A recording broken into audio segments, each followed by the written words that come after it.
So as far as seating comfort, I'm not impressed, and you'll see that in the ratings at the end.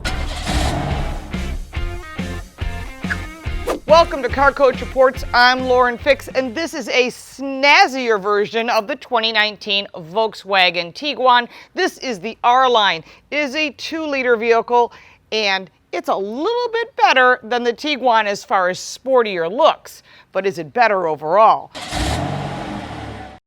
First thing is seating comfort. It's not great. I'm actually disappointed. Germans are usually very specific about literally everything, especially seating comfort. So the driver's side has 6 adjustments. Lumbar in and out, move the seat up and back, you can adjust the rake on the seat. That's it. There's no other adjustments. You go to the passenger side, there's no lumbar, there's nothing. It's all manual. I'm thinking for a vehicle that's in this $30,000 price range, I keep saying, I hate to use this as an example, but if a Kia Optima comes with it on both sides, including power lumbar, and it starts at $24,000, this should be available on everything. Don't tell me that Kia is offering that much more than they can afford. If it costs that much extra to add in lumbar, make it power, at least. That's something that can make a huge difference in making a buying deal for you and for the brand. So hopefully the brands are listening to this and they'll do that.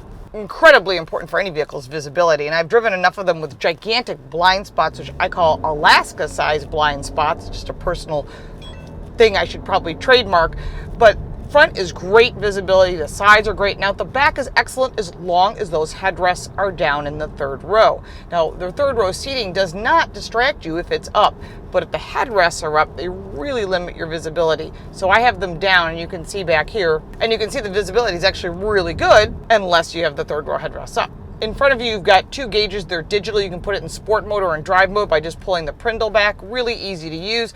All the information is right here in front of you. In front of you, as far as the gauges, the left side, you've got a vent. The right side, you have 2 vents and a little storage area up top.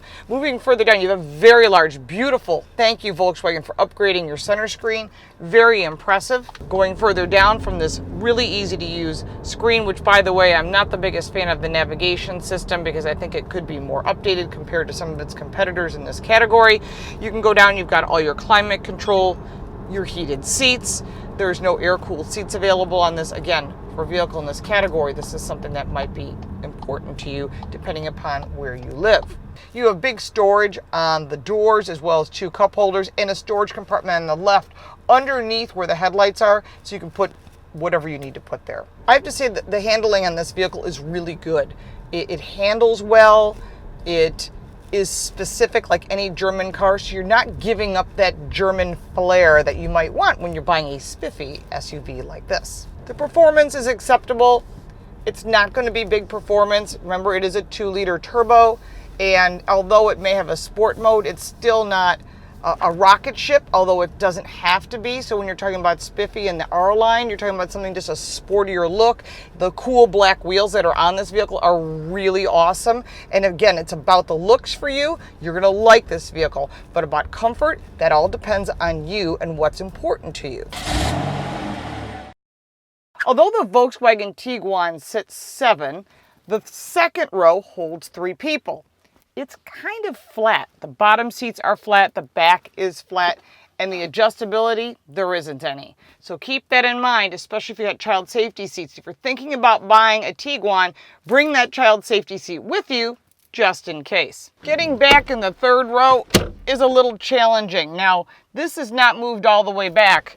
On this side, it's all the way back. I'm 5'7". There's no possible way you could sit back here behind this seat if it's all the way back. If it's moved forward to the middle row, you then have no leg room on the front. You have to keep this in mind. This 3rd row is probably one of the tightest ones I've ever seen. And pretty much I'd say you're better off getting a bigger vehicle than taking the risk of trying to get 2 people back here. And certainly you will never get 2 adults back here. Another tip, these headrests should be down when you're not using them because they will block your rear vision.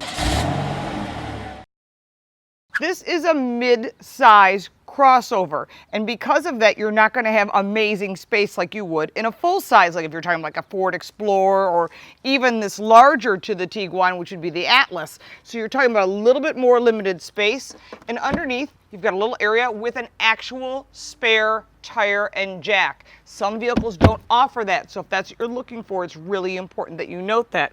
Also note that these are the third row seats pulled down. They're manual. Just pull the lever, the second row folds down, which is really great when you go to Costco and you got to put a bunch of stuff in back. But how tight is the second and third row seating? Remember, this is a smaller vehicle. This is not the Atlas, and there is great storage here, but if you've got to bring people and gear, that may make the difference. And now it's time for the Car Coach Reports ratings. Remember, these are on a scale of 1 to 10. Number 1 is performance. We gave it a 7 out of 10. It is proficient, it gets good fuel economy, but overall, unless it's in sport mode, it's really not an aggressive car, but does it have to be? That is totally up to you. Handling, it got a 7 out of 10. It is German, it is very specific, and if you like to have lots of control of your vehicle, you'll be very pleased with the handling on the Tiguan. Safety got an 8 out of 10. There's a lot of great safety features on this vehicle. Some are standard, some are optional. I always recommend getting all the safety you can possibly afford. Visibility earned an 8 out of 10. Remember, if those third row headrests are down, you get really good visibility. Seating comfort. Sadly, I had to give it a 5. The seats are not that comfortable. I would not want to be stuck in the second or the third row, and I don't know if anyone would want to. The seats are quite flat. There's no adjustability. Technology earned a 7 out of 10. The new center screen is great. They've been using it for a while. It's been well sorted out. It has Bluetooth, Apple CarPlay, Android Auto.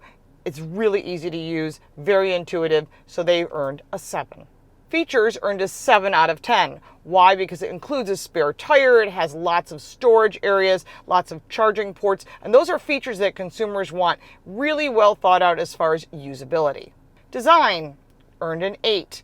Hey, it's an R-Line. It is spiffier looking. Love the black wheels. Lots of options to choose. And this particular vehicle happens to be white, but they have 8 different exterior colors to choose from, and that's important to you. Quality earned a 9 out of 10. It is a German-built vehicle, and it does have a lot of their technology built right into it, so you know you're getting a top-quality built vehicle. Overall, the value is a 7 out of 10. There's some things I think should be added, some you can't even add in. So I really think that you should look at all the competitors, which we have reviewed all of them, and all those videos are going to be over here on the left at the end. So the overall number, Car Coach Report rating, is a 73 out of 100. And again, you can put your comments below on all of our social media. Make sure to subscribe, because we're going to keep reviewing these cars, giving them Car Coach Reports ratings, and of course, helping you make smarter choices and giving you some great tips that will help you, because automotive is a lifestyle. Thanks so much for watching, and we'll see you next time.